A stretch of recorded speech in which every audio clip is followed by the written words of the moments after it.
Broke orphan, helped blind stranger, everyone ignored. He owned half the city's real estate. The morning rush on Fifth Avenue moved like a river around obstacles.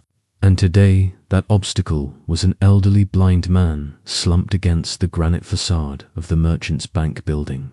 Devon Carter noticed him immediately. Not because he was different from the dozens of homeless people Devon passed daily, but because of how deliberately everyone avoided him. Businessmen in tailored suits swerved wide. Women in heels quickened their pace. Teenagers glanced up from their phones just long enough to sidestep and return to their screens. Devon slowed his pace, his worn sneakers scuffing against the sidewalk. He'd just left his third job interview of the week. Another polite rejection delivered with a sympathetic smile that did nothing to fill his empty stomach. At 25, he'd aged out of the foster system 3 years ago with nothing but a high school diploma and a determination that was slowly eroding under the weight of reality. His studio apartment, if you could call the converted storage room in Mrs. Chen's building an apartment, was 2 weeks behind on rent. His bank account held $47. His prospects felt even smaller, but the man against the wall looked worse off than Devon felt. His clothes, though dirty, had once been expensive. A navy suit jacket hung from thin shoulders, and his white dress shirt was torn at one elbow. Dark sunglasses covered his eyes, and a white cane lay beside him on the concrete, just out of reach of his trembling hand. He was trying to find it, Devon realized, patting the ground in increasingly desperate circles. Please. The man's voice cracked with thirst and exhaustion. Can someone help me find my cane? The crowd flowed past. A woman in yoga pants actually stepped over the cane to avoid interaction. A delivery driver nearly kicked it further away. Devon felt something twist in his chest.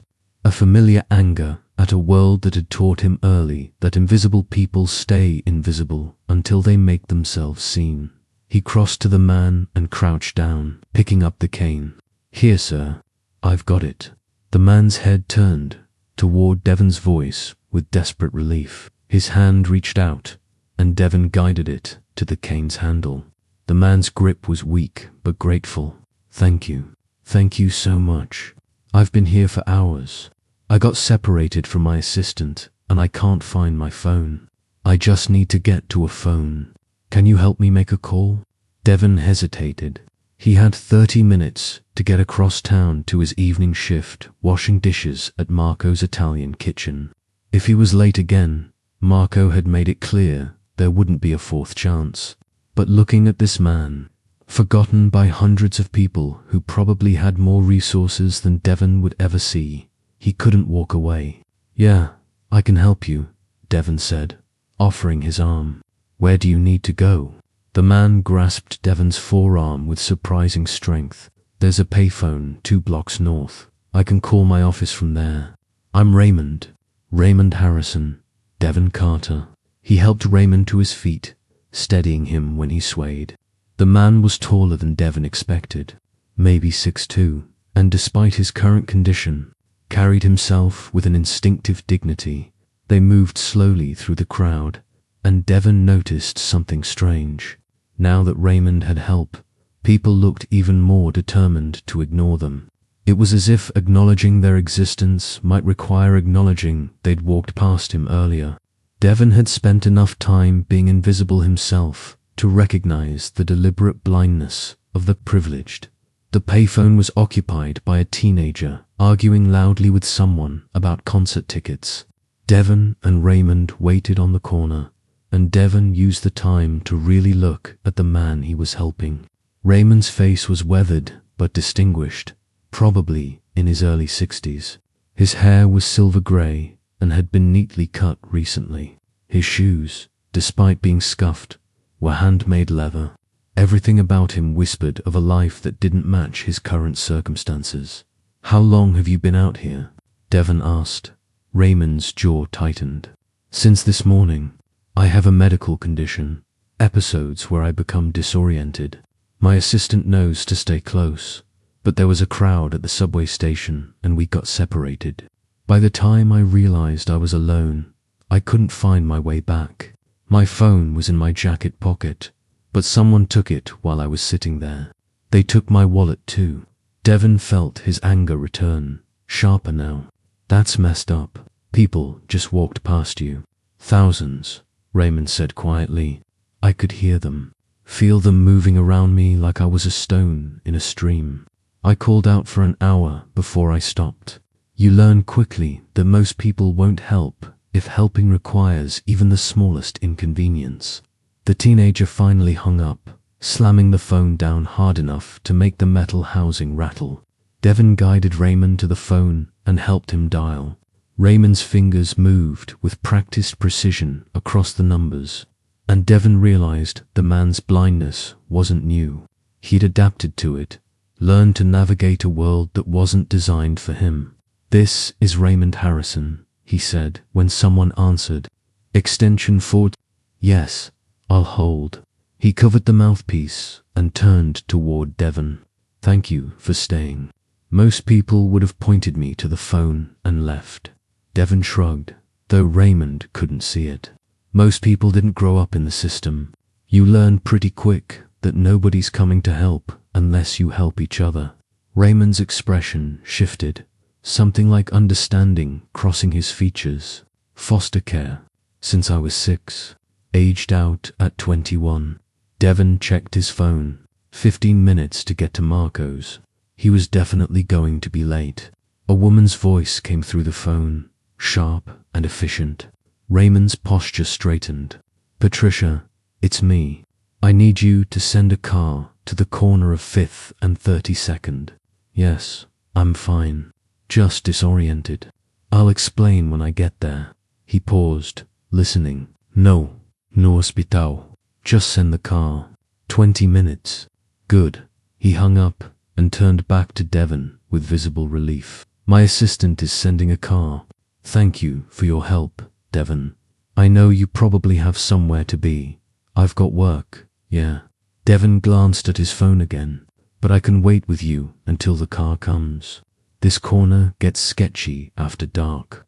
They stood together in the cooling evening air, and Devon couldn't help but notice how different Raymond seemed now that help was coming. The desperate edge had left his voice, replaced by something commanding and controlled. This wasn't a man used to being helpless, Devon realized. This was a man used to being in charge. What kind of work do you do? Raymond asked. Dishwasher at Marco's Italian kitchen. It's my 3rd job, actually. I clean offices in the morning, stock shelves at a convenience store in the afternoon, and wash dishes at night. Raymond was quiet for a moment. 3 jobs. That's not easy. Nothing about being poor is easy, Devon said, then immediately regretted the bitterness in his voice. Sorry, long day. Don't apologize for honesty. Most people spend their lives avoiding it. Raymond shifted his weight, and Devon noticed him wince. How old are you? 2000. Young enough to still have options. Old enough to know that options don't mean anything without opportunities. Raymond pulled a business card from his inside jacket pocket, somehow kept safe when his wallet was stolen. He held it out to Devon. Come see me tomorrow. 10th floor, Harrison Properties. Ask for Patricia Chen. Devon took the card, feeling the expensive cardstock between his fingers. Harrison Properties. The name sounded vaguely familiar, but Devon couldn't place it. What for? Consider it a thank you for being the only person in this entire city who remembered that invisible people are still people. Devon made it to Marco's 17 minutes late. Marco, a thick-shouldered man with permanently flour-dusted forearms, pointed to the time clock without saying a word. Devon clocked in, tied on his apron, and spent the next 5 hours scrubbing marinara, sauce from industrial-sized pots, while his mind churned over the strange encounter with Raymond Harrison. At midnight, he trudged back to his studio apartment, the business card heavy in his pocket. He'd looked up Harrison Properties on his phone during his break. What he'd found made him question whether Raymond had given him the wrong card, because Harrison Properties wasn't just some real estate office. It was one of the largest property management companies on the East Coast, with a portfolio worth billions. Raymond Harrison wasn't just some businessman. He was a legend, a self-made mogul who'd built an empire from nothing. The man he'd helped today couldn't possibly be that Raymond Harrison. Could he? Sleep came in restless patches. Devon kept seeing the crowds flowing past Raymond like he didn't exist, kept feeling that twist of anger in his chest. He'd helped because it was right, not because he expected anything in return. But if Raymond really was who the internet said he was, why would he give Devon his card? Rich people didn't hand out opportunities to broke dishwashers they'd met for 20 minutes. Morning came too early. Devon showered in the shared bathroom down the hall, careful not to wake Mrs. Chen, and put on his only interview outfit, khakis with a patch on one knee and a button-down shirt he'd gotten from Goodwill. The card said to ask for Patricia Chen at Harrison Properties. He took 2 buses across town, watching the neighborhoods change from his run-down corner of the city to the gleaming financial district downtown. Harrison Properties occupied the top 15 floors of the Meridian Tower, a glass and steel monument to wealth that made Devon feel small just walking through its rotating doors. The lobby was all marble and chrome, with a security desk manned by 2 guards who looked at him like he was lost. "I'm here to see Patricia Chen," Devon said, forcing confidence into his voice. "10th floor. Raymond Harrison sent me." One guard raised an eyebrow but picked up a phone. After a brief, hushed conversation, he hung up and gestured to the elevators. "Go on up. Someone will meet you." The elevator was faster than Devon expected, his stomach dropping as they shot upward. The doors opened to a reception area that looked like it belonged in a museum. Abstract art hung on pearl-white walls. The furniture was leather and wood, nothing like the plastic chairs in the social services offices Devon had spent his childhood navigating. A woman stood waiting, mid-30s, in a charcoal suit that probably cost more than Devon's entire wardrobe. "Devon Carter." "Yes, ma'am. I'm Patricia Chen, Mr. Harrison's executive assistant." Her expression was professionally neutral, but Devon caught the curiosity in her eyes. "He's asked to see you immediately. Follow me." They walked through hallways lined with photographs of buildings, hundreds of them, each with a small plaque noting the property name and acquisition date. Devon realized he was looking at Raymond's empire, piece by piece. It was overwhelming. Patricia stopped at a heavy wooden door and knocked once before opening it. "Mr. Harrison, Devon Carter is here." The office beyond was enormous, with floor-to-ceiling windows overlooking the city. And there, behind a massive desk, sat Raymond Harrison. He looked completely different from yesterday, cleaned up and dressed in an impeccable navy suit. The sunglasses were gone, revealing clouded eyes that couldn't quite focus on Devon, but turned in his direction with uncanny accuracy. "Devon," Raymond's voice was warm. "Thank you for coming. Please, sit." Devon sat in one of the leather chairs facing the desk, feeling completely out of place. "Mr. Harrison, I looked you up last night. You own half the real estate in this city. Why would someone like you be alone on a street corner?" Raymond smiled, and it was a sad expression. "Because wealth doesn't cure disability, Devon. It just makes people assume you're always taken care of. Yesterday, my assistant and I got separated at the subway station. I have episodes sometimes where my orientation fails me completely. I couldn't find my way back to the office, couldn't remember the number to call. And without my phone or wallet, I was just another homeless blind man that people found easier to ignore than help. No, it isn't. But it's human nature. Most people will only help when it's convenient, when it doesn't cost them anything. You were different. You were late to work to help a stranger. Why?" Devon thought about Mrs. Chen, who'd let him stay in her storage room when he aged out of foster care because she remembered being young and desperate once. He thought about his caseworker, Ms. Rodriguez, who'd spent her own money on his first interview close. Because people helped me when I needed it. Because being invisible is the worst feeling in the world, and I wouldn't wish it on anyone. Raymond leaned back in his chair. I want to offer you a job. Devon stared at Raymond, certain he'd misheard. A job? Doing what? I don't have any experience with real estate. This isn't about real estate experience, Raymond said. It's about character. I've built this company over 40 years, Devon.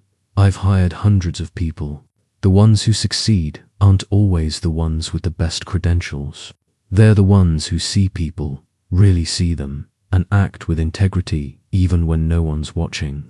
Patricia, still standing near the door, spoke up. Mr. Harrison, perhaps we should discuss this privately first. No need. I've made my decision. Raymond folded his hands on the desk.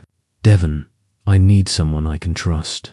Someone who understands what it's like to be overlooked and underestimated. I want you to work as my personal assistant, learning the business from the ground up. The position pays $60,000 a year to start, with full benefits and housing assistance if you need it.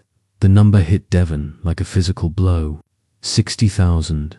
He currently made maybe 22,000 across his 3 jobs, working 70 hours a week. Mr. Harrison, I don't understand. You don't know me. Yesterday was just being decent. Yesterday was you choosing compassion over convenience. That's rarer than you think. Raymond stood, moving around the desk with the confidence of someone who'd memorized every inch of his space. I lost my vision in a car accident 20 years ago. Before that, I'll admit, I was like everyone who walked past me yesterday, focused on success, on building wealth, on being important. Losing my sight taught me that importance is an illusion. What matters is how you treat people when they can't offer you anything in return. Devon's mind raced. This was impossible. People didn't get opportunities like this, especially not people like him. What if I mess up? What if I'm not good enough? Then you'll learn. I'm not looking for perfection, Devon. I'm looking for someone who gives a damn. Raymond extended his hand. What do you say? Devon thought about Marco's kitchen, about scrubbing pots until his hands cracked. He thought about his 3 jobs, and still not having enough to feel secure. He thought about how it felt to be invisible, and how Raymond had chosen to make him visible. He shook Raymond's hand. Okay, yes, thank you. The next 2 weeks were a blur. Patricia trained Devon on everything from managing Raymond's complex schedule to understanding the basics of property acquisition.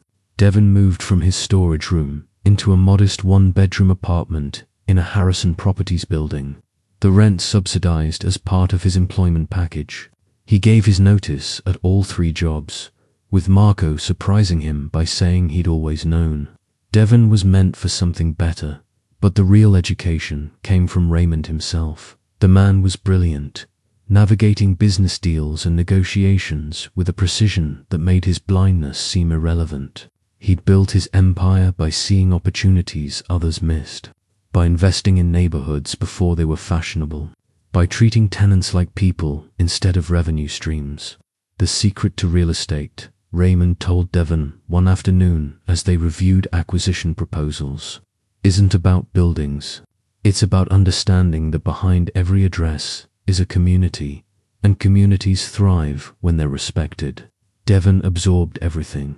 He attended meetings, took notes, asked questions that Patricia assured him was smarter than he realized. He learned about zoning laws and tenant rights, about market trends and ethical development, and slowly he began to understand that Raymond wasn't just teaching him a business. He was teaching him how to use wealth as a tool for good. One evening, as Devon was preparing to leave for the day, Raymond called him back into his office. There's something I want to show you. They took the elevator down to the parking garage, where a driver waited with a town car. They drove through the city as dusk settled, and Devon watched the neighborhoods change again, this time in reverse. They moved from the financial district back toward the area where Devon had grown up, where buildings were older and people were harder. The car stopped in front of a former warehouse that was Raymond led Devon inside, navigating the construction debris with practiced ease. "This is going to be a community center," he said. "Housing resources, job training, after-school programs. I'm partnering with the city to provide services for people aging out of foster care." Devon's throat tightened. "Why?" "Because yesterday you told me that nobody's coming to help unless we help each other." "You're right, and I have the resources to help. I've been planning this for years, but meeting you reminded me why it matters." 3 months into his new life, Devon was beginning to feel like he belonged. He'd learned to anticipate Raymond's needs, to manage the complex web of meetings and calls that filled each day. Patricia had warmed to him, even admitting that he had an instinct for the business that couldn't be taught. But Devon also knew that not everyone at Harrison Properties was happy about his rapid rise. Marcus Webb, the company's chief operating officer, made his displeasure clear at every opportunity. He was a sharp-faced man in his 50s who'd been with the company for 15 years, and clearly expected to be Raymond's right hand. Devon's sudden appearance had disrupted that hierarchy. "You know he's just a charity case, right?" Marcus said loudly enough for Devon to hear during a management meeting. "Raymond has always had a soft spot for sob stories. Give it 6 months and he'll be gone." Devon kept his head down and focused on his work, but the words stung. Part of him wondered if Marcus was right. Maybe he was just a project for Raymond, a way for the old man to feel good about himself. The doubt grew when Raymond announced he was taking a 2-week vacation, his first in 5 years. "Patricia and I are going to visit my daughter in California," he told Devon. "You'll handle things here with Marcus overseeing operations. It'll be a good test of what you've learned." The first week went smoothly. Devon managed Raymond's calendar, fielded calls, and made decisions on smaller matters that didn't require executive approval. But in the second week, a crisis emerged. One of Harrison Properties' oldest buildings, a rent-controlled apartment complex in a low-income neighborhood, had major foundation issues. Marcus called an emergency meeting with the board. "The building is a money pit," Marcus argued, pointing to financial projections on a screen. "We've subsidized those tenants for years. The smart move is to sell to a developer who'll tear it down and build luxury condos. We could triple our investment." Devon had been quiet through most of the meeting, but now he spoke up. "Those are people's homes. Where are they supposed to go?" Marcus barely glanced at him. "Not our problem. This is business, not charity." "Mr. Harrison wouldn't agree with that," Devon said, his voice firmer now. "He's always said that communities thrive when they're respected. Displacing those families contradicts everything this company stands for." "You've been here 3 months," Marcus snapped. "Don't presume to know what this company stands for." The room fell silent. The board members, all older executives who'd been with the company for years, looked between Marcus and Devon like spectators at a tennis match. Devon knew he was outranked and outmaneuvered, but he couldn't stay quiet. "I know that Mr. Harrison built this company on principles that matter more than profit margins. I know those tenants trust Harrison Properties because we've never betrayed them before. And I know that if we sell that building, we're not just destroying homes. We're destroying our reputation as a company that gives a damn about people." Marcus's face reddened. "You're a dishwasher playing dress-up. You don't make decisions here." "Maybe not," Devon said, standing up. "But I can call Mr. Harrison and let him make the decision." The threat hung in the air. Marcus's jaw tightened, and Devon saw the calculation in his eyes. Finally, Marcus waved dismissively. "Fine. Table the discussion until Raymond returns. But this conversation isn't over." The meeting ended, and Devon returned to his desk with shaking hands. He'd just challenged the coup in front of the entire board. If he was wrong, if Raymond sided with Marcus, his career at Harrison Properties was over. That evening, his phone rang. It was Raymond. "Patricia tells me you had an interesting board meeting today," Raymond said, and Devon couldn't read his tone. I probably overstepped, Devon admitted. But I couldn't let them sell that building without at least saying something. What would you do instead? Devon had been thinking about this all afternoon. Invest in the repairs. Yes, it'll cost us short term, but those tenants have been with us for decades. Their loyalty is worth more than a quick sale. Plus, we could use the building as a model for sustainable renovation in low-income neighborhoods. Show other developers that you can be profitable without displacement. Raymond was quiet for a long moment. I've been waiting for Marcus to suggest selling that building for 2 years. I've been waiting to see if anyone in my company still remembered that we're in the business of housing people, not just making money. So I wasn't wrong. You were exactly right. And you just proved something I've suspected since the day I met you. You don't just understand this business, Devon. You understand what it should be. Relief flooded through Devon. Thank you, Mr. Harrison. Don't thank me. You earned this. When I get back, we're going to have a conversation about your future here. A serious conversation. Raymond returned from California, energized and ready to make changes. The board meeting he called 3 days later was unusual in its scope. Every department head and senior executive crammed into the main conference room. Devon sat near the back, unsure why he'd been included. Raymond stood at the head of the table, Patricia beside him. I've spent 40 years building this company, he began. I've made mistakes, learned lessons, and tried to create something that matters beyond balance sheets. But lately, I've been wondering if I've lost sight of why I started this journey. He turned toward where Devon sat. 3 months ago, I had an episode where I became disoriented and separated from Patricia. I spent hours on a street corner, invisible to thousands of people who walked past me like I didn't exist. Only one person stopped to help. A young man who had every reason to walk past me, who was late to a job he couldn't afford to lose, who chose compassion over convenience. Devon felt everyone's eyes turn to him. His face flushed. That young man is Devon Carter, Raymond continued. And in the 3 months since I hired him, he's shown me something I'd forgotten. That the best business decisions aren't always the most profitable ones. That integrity matters more than quarterly earnings. That the purpose of wealth is not to accumulate more wealth, but to create opportunities for others. Raymond's hand found the back of his chair, steadying himself, which is why I'm announcing today that I'm restructuring my estate.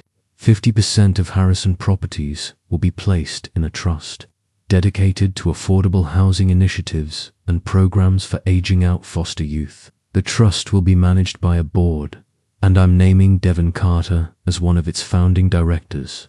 The room erupted, not with applause, but with confused murmurs and sharp intakes of breath. Marcus stood up, his face red. Raymond, this is insane. You're giving away half the company to a kid who's been here 3 months. I'm ensuring the company continues to stand for something that matters, Raymond corrected. And Devon isn't getting ownership. He's getting responsibility. The trust will operate independently, and yes, it will reduce our profits, but it will also ensure that what we've built outlasts us and serves the people who need it most. Everyone walked past me that day. Thousands of people with more credentials, more experience, more polish. But the only person who stopped was exactly the person I needed. Sometimes the universe gets it right. Devon thought about the morning he'd walked past that corner, tired and defeated from another rejection. He thought about the choice he'd made to help instead of walking away. That single decision had changed everything. I spent my whole life feeling invisible, Devon said quietly. Being seen changes you. No, Raymond corrected gently. You were always worth seeing. Most people just didn't bother to look. 6 months later, the community center opened to a crowd of over 300 people.